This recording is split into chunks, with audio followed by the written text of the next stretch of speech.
إن الحمد لله نحمده ونستعينه ونستغفره ونعوذ بالله من شرور أنفسنا ومن سيئات أعمالنا من يهده الله فلا مضل له ومن يضلله فلا هادي له وأشهد أن لا إله إلا الله وحده لا شريك له وأشهد أن محمدا عبده ورسوله أما بعد فإن خير الحديث كتاب الله وخير الهدي هدي محمد صلى الله عليه وسلم وشر الأمور محدثاتها وكل محدثة بدعة وكل بدعة ضلالة وكل ضلالة في النار. أعوذ بالله من الشيطان الرجيم. بسم الله الرحمن الرحيم. يا أيها الذين آمنوا اتقوا الله حق تقاته ولا تموتن إلا وأنتم مسلمون.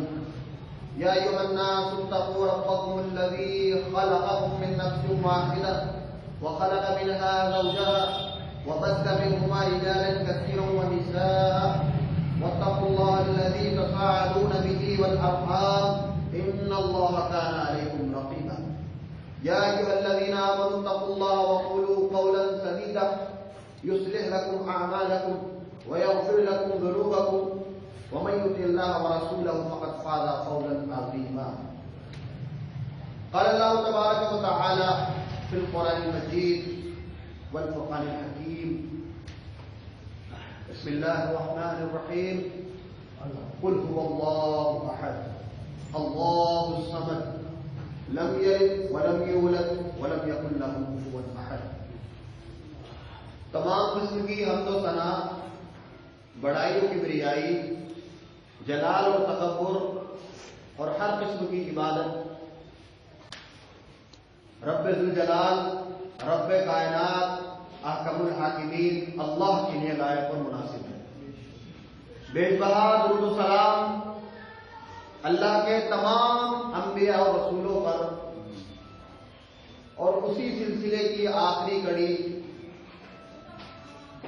تاجدار مدینہ محمد رسول اللہ صلی اللہ علیہ وسلم پر لاکھوں کروڑوں اربوں خربوں انگنت بے شمار درود و سلام کا نذرانہ ہو. حاضرین جمعہ، بزرگان دین، نوجوانان اسلام، پردہ نشین میری ماں اور بہنیں اور پیارے بچوں، آج کے اس خطبہ جمعہ میں اپنے اصل مقصد جو کہ ہر اہل توحید کا ہونا چاہیے اس کی طرف سورہ اخلاص کی روشنی میں تھوڑی سی گفتگو کرنا چاہتا ہوں. اللہ سے دعا ہے کہ اللہ صحیح سے مجھے کہنے والا بنا دے، اور کہنے کے بعد جب میرے منہ سے بات نکل جائے تو اللہ سب سے پہلے مجھے اور اس کے بعد سامعین کو عمل کی بھی توفیق نصیب فرمائے. ہم اللہ سے دعا کرتے ہیں کہ اللہ سبحانہ و تعالیٰ سنتے ہم بہت ہیں اور ہم یہاں ممبروں پہ کھڑے ہو کر بولتے بھی بہت ہیں. اللہ ہمیں عمل والا بنائے، کہنے اور سننے سے زیادہ.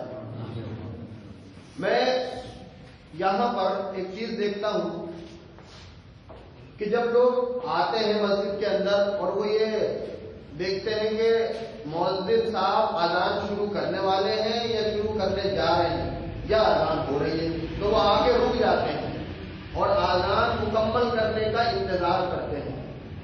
جبکہ حدیث میں ہے کہ جب بھی آپ مسجد کے اندر داخل ہو تو آپ کا جو سب سے پہلا کام ہے، مسجد میں کچھ ہی ہو رہا ہے، چاہے میں امام خطبہ دے رہا ہے، خطبے کی اذان چل رہی ہے، ان دونوں کاموں میں سے کوئی بھی کام چل رہا ہے، آپ کو آ کے سیدھے 2 رکعت نماز پڑھنا ہے. یہ تو ہے مسئلہ. لیکن اگر آپ کے پاس کوئی دلیل ہو جہاں تک ہم نہ پہنچ پائے ہوں یا ہمارے علم میں کچھ نقص ہو تو ہماری اصلاح فرما دیں اور یہ بتا دیں کہ اذان کے وقت رکنا ہے اور اس کے بعد 2 رکعت پڑھنا ہے، تو آپ ہماری اس پہ اصلاح کرتے ہیں. ہو سکتا ہے ہمارے پاس وہ چیز نہیں پہنچی ہو، کسی بھائی کے پاس کوئی دلیل ہو تو وہ ہم تک ارسال فرما دیں. جزاکم اللہ خیر. میرے محترم عزیز،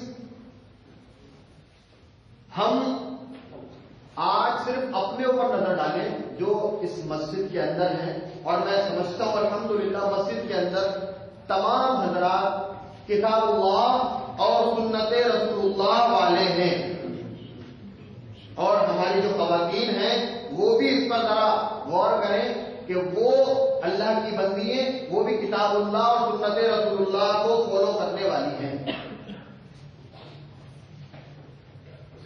بظاہر اگر ہم ایک گھر میں رہتے ہیں، ہمارے پڑوس میں ایک دوسری فیملی ہے، اور پڑوس والے گھر میں بظاہر ظاہری طور پر آگ لگ جائے، ظاہری طور پر آگ لگ جائے جو نظر آئے جلتی ہوئی، جس کو ہم اپنی آنکھوں سے دیکھ رہے ہوں، تو کیا ہمارا دل تل ملائے گا نہیں؟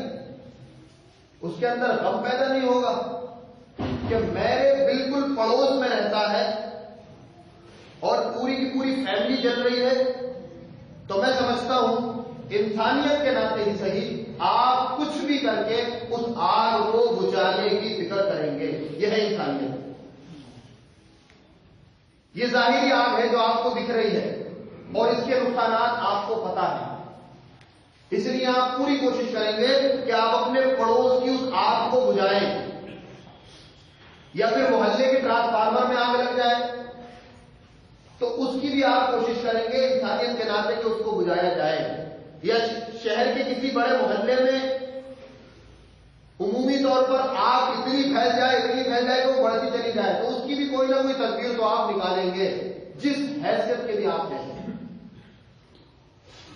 لیکن ایک معاملہ ہے، ایک چیز ہے، یہاں ساری چیزیں ہم آنکھوں سے دیکھ رہے ہیں، یقینی ان کو مانتے ہیں، تو اس کو کوشش بھی کریں گے دور کرنے کی۔ ایک معاملہ ہے آخرت کا معاملہ، اور ایک معاملہ ہے آخرت کی آگ کا معاملہ۔ ایک چیز اللہ نے بنائی ہے جس کو جہنم کہا جاتا ہے، وہ اللہ نے آگ بنائی ہے جو آگ اسی آگ کی طرح یقینی ہے اور شدت اور حدت کے اعتبار سے 69 درجے زیادہ تیز ہے۔ یہ آگ اس آگ کی پرچھائی بھی نہیں ہے۔ پرچھائی ہوتی ہے نا، پرچھائی میں بھی کچھ حقیقت ہوتی ہے۔ یہ اتنی ہلکی آگ ہے، اگر اسی آگ سے دنیا میں کوئی جل جائے، ہاتھ جل جائے، پیر جل جائے، جلن کی تکلیف سے اس حصے کو چھوڑ کر پورا، وہ حصہ تو ہے ہی تکلیف میں، اس حصے کی وجہ سے پورا جسم تکلیف میں ہے۔ اور میں کم کر دوں، اگر ناخون کے برابر بھی کوئی جگہ جل جائے، اس پہ چھالا بن جاتا ہے، پانی بھر جاتا ہے اس کے اندر، اس کے بعد پورا جسم اس کی وجہ سے تکلیف میں رہتا ہے۔ یہ دنیا کی آگ کا حال ہے، آخرت کی آگ کا حال تصور ہی نہیں کیا جا سکتا۔ اندازہ لگایا جائے اس آگ کے بارے میں، اور کلمہ پڑھ لیا، لا الہ الا اللہ محمد رسول اللہ، معنی مفہوم کو سمجھ لیا، دل سے تصدیق کر دی، عمل بھی ماشاءاللہ کر رہے ہیں، لیکن اس کلمے کی دعوت کی جو ذمہ داری اس امت پر ہے، اس ذمہ داری کو ہم نہیں نبھا رہے۔ آپ اپنے امروہے کے اندر دیکھ لیں، آپ کی یہ ایک مسجد جو کتاب اللہ سنت رسول اللہ کی دعوت پر قائم کی گئی ہے، کوئی اور مقصد تو نہیں، نعوذ باللہ مسجد زرار تو نہیں ہے، مسجد نبوی کی طرح سے ایک مسجد ہے، مسجد قبلتین کی طرح سے ایک مسجد ہے۔ مسجد اللہ کا گھر ہوتا ہے، اس کو قائم اس لیے کیا جاتا ہے، وَأَنَّ مَسَاجِدَ لِلَّهِ فَلَا تَدْعُوا مَعَ اللَّهِ أَحَدًا، کہ اللہ کے گھر کے اندر ایک اللہ کو پکارا جائے اور غیر اللہ کو نہ پکارا جائے۔ تو یہ اللہ کو پکارنا مراد عبادت بھی ہے اور ایک اللہ کی دعوت کو عام کرنا ہے۔ مشورے یہاں ہوں گے، پلاننگ یہاں ہوگی، کام کی تدبیریں یہاں بنائی جائیں گی، اور صرف ایک پر، ایک مسجد پر اکتفا نہ کیا جائے گا۔ آپ امروہہ شہر کے بالکل سائڈ میں، آپ کو اس دعوت کو لے کر بالکل بیچوں بیچ جانا ہے، اور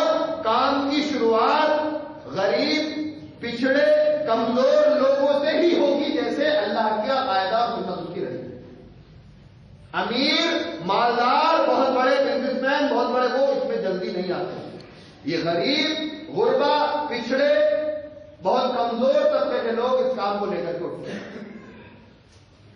تو جب دنیا بھی آپ کے تعلق سے آپ کی تدبیریں ہیں، آپ کے دل میں رحم ہے، آپ اپنے بھائی کو جلتا ہوا نہیں دیکھ سکتے، تو دینی معاملات کے اندر بھلا آپ اپنی اولاد کو، اپنی بیوی کو، اپنے ماں باپ کو، اپنے رشتے داروں کو، اپنے پڑوسیوں کو، اپنے محلے داروں کو، اپنے شہر والوں کو بھلا آگ میں جلتا ہوا کیسے دیکھ سکتے؟ اور یاد رکھیے گا، آپ نے کلمے کو سمجھنے کے بعد اس کی دعوت کو دل میں ہی رکھا، کہیں حکمت کے نام پر چھپا لیا، کہیں پر کسی کی طاقت آپ سے زیادہ تھی تو کمزوری کے نام پر چھپا لیا، کہیں پر کسی اور تعلق سے اس کو چھپا لیا اور آپ نے دعوت نہیں پہنچائی اور وہ جہنم میں چلا گیا، تو اس کے کہیں نہ کہیں معاوضےدار آپ ضرور ہوں گے. اسی بات سے صحابہ کرام ڈرا کرتے تھے، کیونکہ اللہ کے نبی نے فرمایا تھا بلغوا انی ولو آیا. تو جس صحابی رسول کے پاس جتنا علم اللہ دیتا وہ اپنے پاس ہرگز نہ روکتے، اس کو ضرور دوسروں تک پہنچا دیتے. آج ہم کام نہیں کر رہے، داعیوں کی کمی ہے. یہ سارے داعی ہیں، موحدین کا کوئی شخص خاص نہیں ہوتا داعی کے اندر، سارے داعی. آپ سب وہ ضرور جانتے ہو جو میں آپ کو بتانے کے لیے جا رہا ہوں. میں آپ کو آج ذہنوں میں یہ ڈال دینا چاہتا ہوں کہ آپ عام آدمی نہیں ہو، آپ بنی اسرائیل نہیں ہو. آپ بنی اسرائیل نہیں ہو. بنی اسرائیل کا کیا معاملہ تھا؟ ان کے اوپر دعوتی فریضہ فرض کے درجے میں نہیں تھا.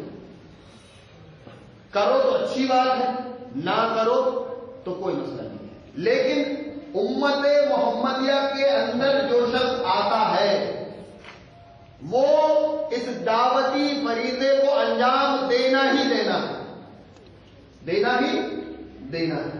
کیوں؟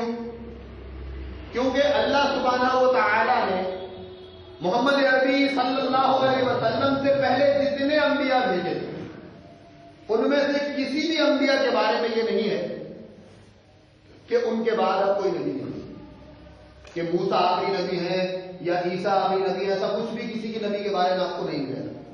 وقت بہت بیچ میں لمبا ہوا ہے لیکن کسی نبی کے بارے میں ایسا نہیں ہے. محمد عربی صلی اللہ علیہ وسلم کے بارے میں قرآن بھی گواہ ہے اور خود محمد عربی صلی اللہ علیہ وسلم نے بھی فرمایا.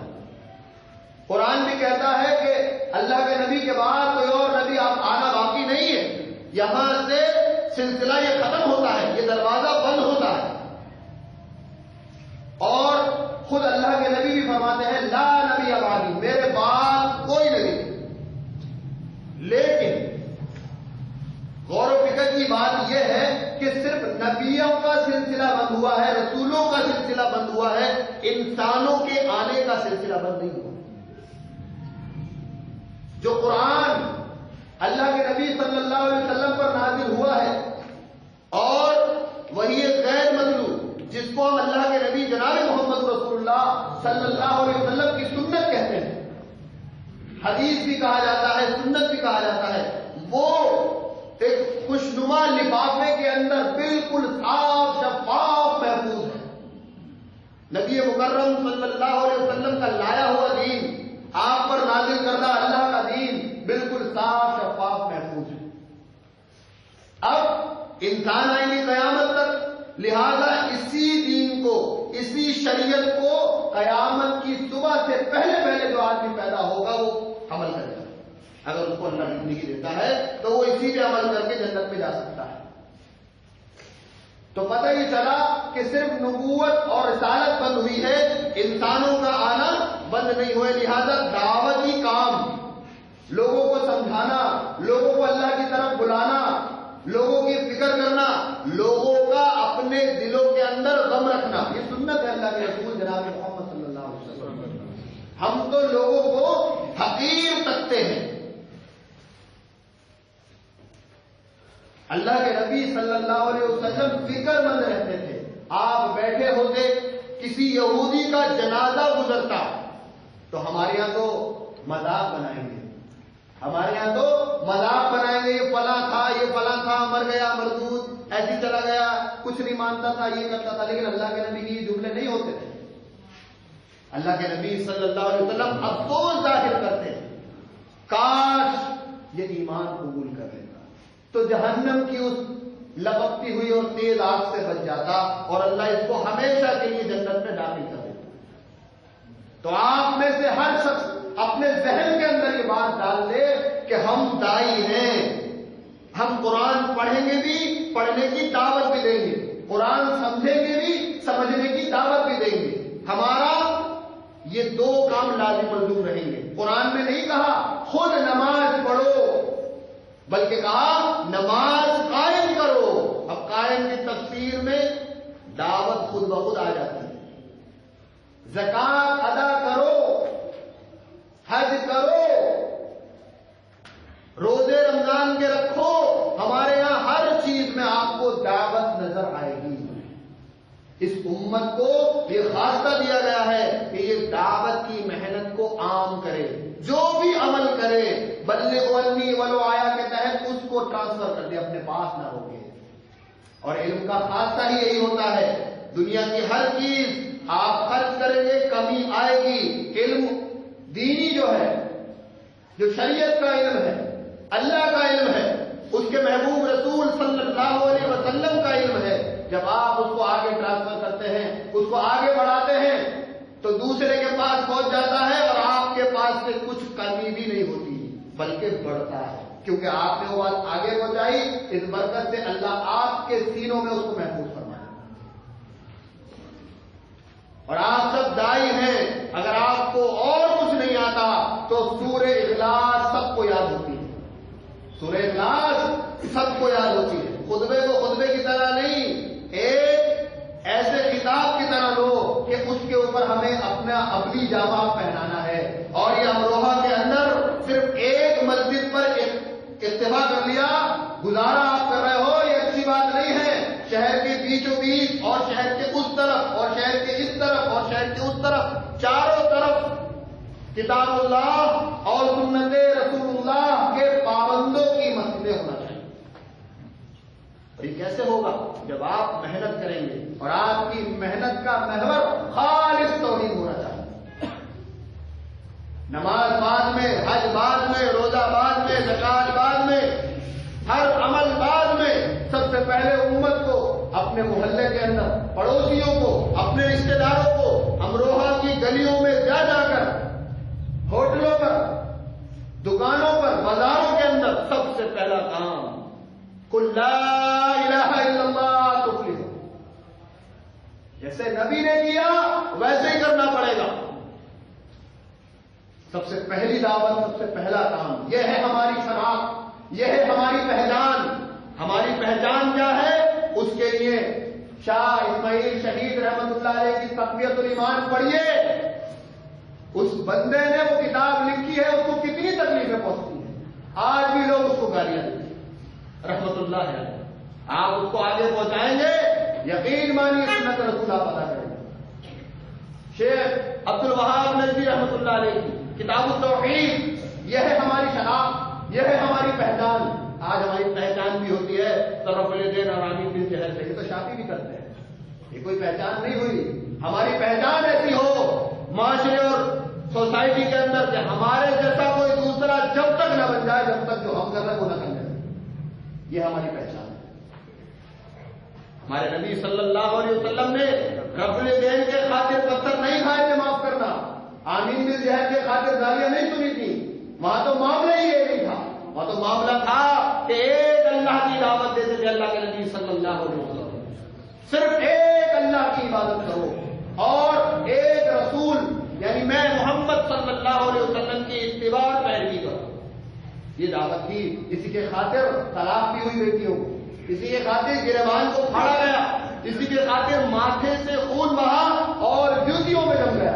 اسی کے خاطر جذبات کو بھی ٹھیس پہنچی، روحانی تکلیفیں بھی اور جسمانی تکلیفیں بھی صرف اسی خاطر ہوئی ہیں دعوت لا الہ الا اللہ محمد الرسول اللہ.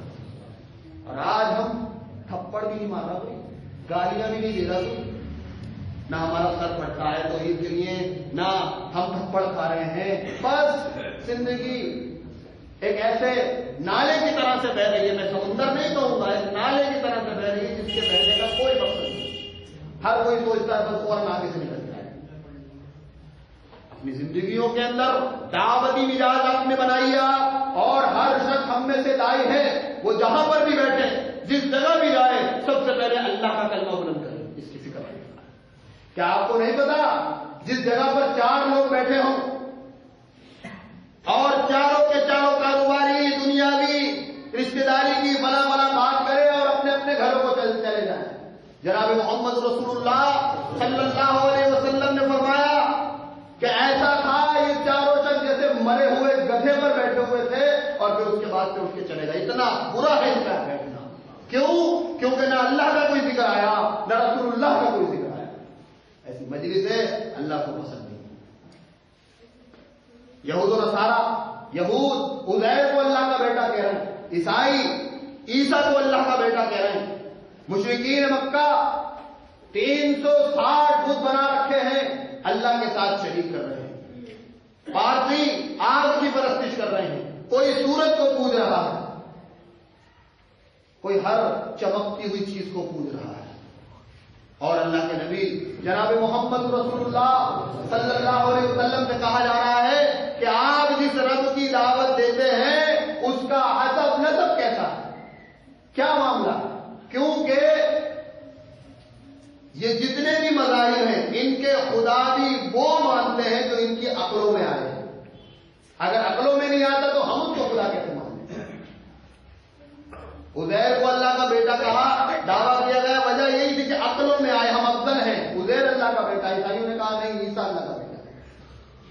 اب اللہ کے نبی جناب محمد رسول اللہ صلی اللہ علیہ وسلم اس پاک دعوت کو لے کر کے آئے اور عام دام کیا اور کہا قل هو اللہ احد۔ اللہ نے اپنے نبی محمد صلی اللہ علیہ وسلم سے کہوایا، اے نبی صلی اللہ علیہ وسلم کہہ دو کہ اللہ قل هو اللہ احد، اللہ احد ہے۔ اب اس لفظ کے اندر کتنی گہرائی ہے، اللہ یہ لفظ ہمیں سمجھا دے کہ اللہ احد ہے۔ عربی میں ایک لفظ آتا ہے واحد اور ایک آتا ہے احد۔ اب واحد سے پہلے صفر ہوتا ہے، 0، اور واحد کے بعد 2 ہوتا ہے، 1 کے بعد 2 اور 2 سے پہلے 0۔ اب لفظ احد ہے، ایک ہے واحد جس کے پہلے 0 اور اس کے بعد 2 آتا ہے اور واحد 1 ہو گیا، اور ایک ہے لفظ احد۔ آپ ڈکشنری کھنگال لیجیے، لفظ احد سے پہلے 0 نہیں ملے گا اور لفظ احد کے بعد 2 نہیں ملے گا، کیونکہ لیس کمثلہ شیء وہو السمیع البصیر، اس کے مثل کوئی نہیں ہے۔ اللہ احد ہے، اور یہ احد مشرکین مکہ بڑا اچھے سے سمجھتے تھے، اسی لیے بلال کہتے تھے، اور بلال بھی اچھے سے سمجھتے تھے۔ بلال کو عرب کی 53، 55، 57 ڈگری گرمی پڑ جاتی ہے عرب کے اندر، اس تپتی ہوئی ریت پہ، اور ریت کی خاصیت ہے 1 گھنٹے میں گرم اور 2 گھنٹے میں ڈبل اور 3 گھنٹے میں اس کی شدت بڑھتی چلی جاتی ہے، اسی گرم ریت کے اوپر ذرا تصور کرو، اور آج ٹیکنالوجی کا دور ہے، اس ریت کو ذرا معلوم کرو کتنی گرم ہوتی ہے، ربڑ کی چپلیں پگھل جاتی ہے اس ریت کے اندر، اتنی تیز گرم ہوتی ہے۔ اس پر بلال کو چیز لٹایا گیا اور پتھر کی چٹان رکھی گئی اور کہا اپنے اس مذہب کو، اپنے اس دین کو، اپنے اس نبی کی توحید کی دعوت کو چھوڑ دے۔ تو بلال نے کہا تھا احد احد احد، اللہ اپنی صفات میں یکتا ہے، اللہ اپنی ذات میں یکتا ہے، اپنے کمالات میں یکتا ہے میرا۔ بلال سمجھتے تھے تکلیفیں برداشت کرنی، اور مشرکین مکہ بھی سمجھتے تھے، اسی لیے زبردستی تکلیفیں دیتے تھے، کسی طریقے سے چھوڑ دیں۔ یہ قل هو اللہ احد، تو عزیر اللہ کا بیٹا نہیں ہے، اس آیت میں اللہ نے جواب دیا ہے، اور عیسیٰ اللہ کا بیٹا نہیں ہے، اس آیت میں اللہ نے جواب دیا ہے۔ اور مشرکین مکہ کے یہ بت یا ہمارے ہندوستان کے اندر تمام وطنی بھائیوں کے یہ سارے معبود جھوٹے معبود ہیں، ان کی کوئی سرد اللہ نے نہ دی۔ اور ڈنکے کی چوٹ پر کہتا ہوں کسی سے ڈرتا نہیں۔ معبود اس کائنات کا صرف ایک ہے، دوسرا نہیں ہے اور ذرا بھی نہیں۔ اور اللہ کے علاوہ جتنے یہ معبود پتھروں کی شکل میں پوجے جا رہے ہیں یہ جہنم رسید ہوں گے، یہ پتھر جہنم میں جائیں گے، اور جو ان پتھروں کو پوجے گا رب ذوالجلال کی قسم وہ بھی جہنم کا ایندھن بنے گا، کیونکہ اللہ نے فرمایا جہنم کا ایندھن انسان اور پتھر۔ کیوں؟ کیونکہ وہ پتھر جو پوجے گئے جہنم میں جائیں گے، اور وہ پتھر جن کو پوجا گیا، جنہوں نے پوجا ہے، وہ بھی جہنم کے اندر جائیں گے۔ قل هو اللہ احد۔ آیت سمجھ میں آ گئی؟ سب کے ذہنوں میں آ جانا چاہیے۔ دعوت دیجیے چچا کو، خالو کو، بہنوئی کو، تاؤ کو، تایا کو، سب کو دعوت دیجیے توحید ادب کے دائرے میں، آسن انداز میں، اچھے انداز میں۔ لوگوں کو چائے پہ بلائیے، کھلائیے، کبھی لوگوں کی چائے پیجیے، ان کو کیا کھائیے، دوستیاں کریے، مگر سب کے پیچھے مقصد ہو کہ ہم ایک اللہ کی دعوت کو بلند کریں گے، اور سب سے پہلے قل هو اللہ آواز سے شروع کریں گے۔ قل هو اللہ احد، اللہ ایک ہے، دوسرا نہیں ہے۔ اللہ الصمد، اللہ بے نیاز ہے۔ کیسا بے نیاز؟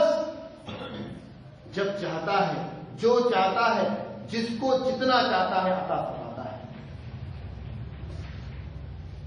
لوگوں نے دنیا کے اندر اللہ کے بندوں کو غریب نواز بنا دیا، جبکہ وہ غریب نواز جب پیدا ہوئے تھے تو پیدا ہونے میں اللہ کے محتاج، پھر اللہ کا رزق کھانے میں اللہ کے محتاج، بڑے ہونے میں اللہ کے محتاج، پھر اس دنیا سے انتقال کر کے چلے گئے۔ آج بھی لوگ ان کو غریب نواز کہتے ہیں۔ اللہ کی صفت ہے غریبوں کو نوازنا۔ اللہ کو کبھی کسی نے نہیں نوازا، اللہ ہر غریب کو نوازتا ہے، وہ بے نیاز ذات ہے بالکل، اور لوگوں نے اللہ کے بندوں کو غریب نواز کہنا شروع کر دیا۔ قل هو اللہ احد، اللہ الصمد، اللہ بے نیاز ہے۔ یہ دعوت آپ لوگوں میں عام کام کیجیے، اور لم یلد ولم یولد ولم یکن لہ کفوا احد۔ بتائیے لوگوں کو کہ اللہ نے کسی کو جنا نہیں ہے، اور نہ ہی کسی نے اللہ کو جنا ہے۔ تو یہ سارے عقائد جو دنیا کے اندر پھیلے ہوئے ہیں، عیسائیوں میں بھی 3 فرقے بنے ہوئے ہیں اسی کے اوپر۔ ایک فرقہ کہتا ہے کہ عیسیٰ اللہ کے بیٹے ہیں، دوسرا فرقہ کہتا ہے کہ عیسیٰ، مریم یہ تینوں ہیں، اور ایک فرقہ کہتا ہے کہ جبرائیل، عیسیٰ اور اللہ یہ ایک ہے۔ یہ 3 فرقے عیسائیوں کے اندر چل رہے ہیں۔ کبھی عیسائیوں سے بات ہوتی ہے الحمدللہ بہت، تو جب یہ والی سورت چھوٹی سی پیش کر دی جاتی ہے تو پھر ہکا پکا رہ جاتا ہے، پھر ان کے بعد کوئی جواب نہیں رہتا ہے۔ یہ الحمدللہ اسی معنی کے اندر ہے، بہت چھوٹی ہے، فضیلت کے اعتبار سے بھی بہت زیادہ ہے۔ لم یلد ولم یولد، ہمارا رب ایسا ہے جس کی ہم پرستش کرتے ہیں، موحدین جس کی پرستش کرتے ہیں کہ اس کو کسی نے پیدا نہیں کرا اور نہ اس نے کسی کو جنا ہے۔ ہم ایسے رب کی پرستش کرتے ہیں کہ جو اکیلا ہے، بے نیاز ہے، نہ کسی سے جنا گیا، نہ کسی کو اس نے جنا۔ ولم یکن لہ کفوا احد، اور اس کا کوئی برابر کا بھی نہیں ہے، اس کا کوئی ہمسر بھی نہیں۔ کوئی ٹکر میں کھڑا ہونا چاہے، رب کی ٹکر میں کھڑا ہونے کے لائق کوئی نہیں ہے۔ ساری کی ساری اس کی مخلوق ہے، اور وہ ساری مخلوق کا اکیلا خالق ہے۔ یہ ہماری دعوت ہے، یہ ہمارا مشن ہے جس کو ہمیں آگے بڑھانا ہے۔ اس کے لیے اللہ کے نبی صلی اللہ علیہ وسلم رات رات بھر کروٹیں بدلتے ہیں۔ ایک مرتبہ جناب محمد رسول اللہ صلی اللہ علیہ وسلم اپنے بستر پر آئے اور سو گئے۔ آپ کی آنکھ لگ گئی، آپ اپنے معمول سے کچھ دیر سے اٹھے، جو آپ کا معمول تھا اٹھنے کا، اس سے کچھ دیر سے اٹھے تو کہا ہے عائشہ، آج مجھے بستر پر بڑا سکون ملا ہے، میں بہت گہری نیند میں سو گیا، کیا معاملہ؟ تو کہا اللہ کے نبی صلی اللہ علیہ وسلم وہی بوریا جو آپ کے نیچے سنگل بچھا ہوا تھا میں نے اس کو طے کر کے بچھا دیا، موٹا ہو گیا، آپ کو سکون مل گیا۔ تو کہنا عائشہ ایسا نہ کرنا، وہ جیسا تھا اس کو اس کی حالت پر کر دو، مجھے یہ بے چینی، مجھے اپنی امت کا یہ غم، یہ فکر بہت پسند ہے۔ اللہ کے نبی صلی اللہ علیہ وسلم سے اللہ نے قرآن میں جگہ جگہ کہہ دیا آپ داروغہ نہیں ہیں اور آپ غم زدہ مت ہوا کیجیے، آپ اتنی فکر مت کیا کیجیے، اور اکثریت چاہے تو آپ ایمان نہیں لائے گی، ساری باتیں بتائیں۔ لیکن اس کے بعد بھی اللہ کے نبی صلی اللہ علیہ وسلم اپنی امت کی محبت میں اتنے فکر مند رہتے کہ ہر بار ہر کسی شخص کے بارے میں انفرادی سوچ رکھتے کہ یہ جہنم میں نہ جائے، میں پوری کوشش پوری حجت قائم کر دوں یہ جہنم میں نہیں جانے گا۔ یہ فکر تھی ہمارے نبی صلی اللہ علیہ وسلم کی، اتنی محبت کرتے تھے اللہ کے نبی صلی اللہ علیہ وسلم اپنی امت سے، اور آپس میں ہمارا کیا معاملہ ہے۔ میں نے جیسے شروع میں مثال دی کہ ظاہری طور پر کہ کوئی گھر میں آگ لگ گئی تو ہمیں سب کو فکر ہوتی ہے، باقاعدہ فائر بریگیڈ کو بھی فون کر دیا جاتا ہے کہ آگ لگ گئی اس کو بجھاؤ۔ ہم میں سے پورے خاندان اللہ کی قسم شرک کی لپیٹوں کے اندر، بدعتوں کے اندر ہیں، بدینی کے اندر ہے، کیا ٹھکانا ہے ان کا؟ اللہ تو انصاف قائم کرے گا، گناہگار کے لیے جہنم ہے اور نیکوکاروں کے لیے جنت ہے۔ اس کے علاوہ اس کا اصول ہے جس کو چاہے جنت دے، جس کو چاہے جہنم دے، لیکن کچھ اصول بھی قائم کیے ہیں کہ گناہگار کے لیے جہنم ہے اور نیکوکار کے لیے جنت ہے، یہ اس کا اصول ہے۔ اس اصول پر ہمیں، اس پیٹرن کے اوپر ہمیں کام کرنا ہے کہ ہم خود بھی جنتی بنے اور اپنے معاشرے اور اپنے ماحول کو بھی جنت والا لوگوں کو راستہ دکھائیں، صراط المستقیم پر خود بھی چلیں اور لوگوں کو اس کے فائدے بتائیں، اس کی طرف بلائیں۔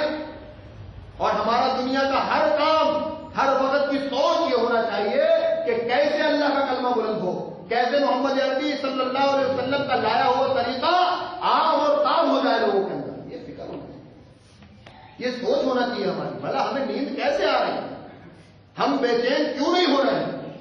ہمارے علم کے اندر اضافہ کیوں نہیں ہو رہا ہے؟ یہ سارے کیوں کے جواب آپ خود اپنے دل سے لیجیے۔ اور امروہہ کے اندر فقط ایک مسجد کیوں ہے؟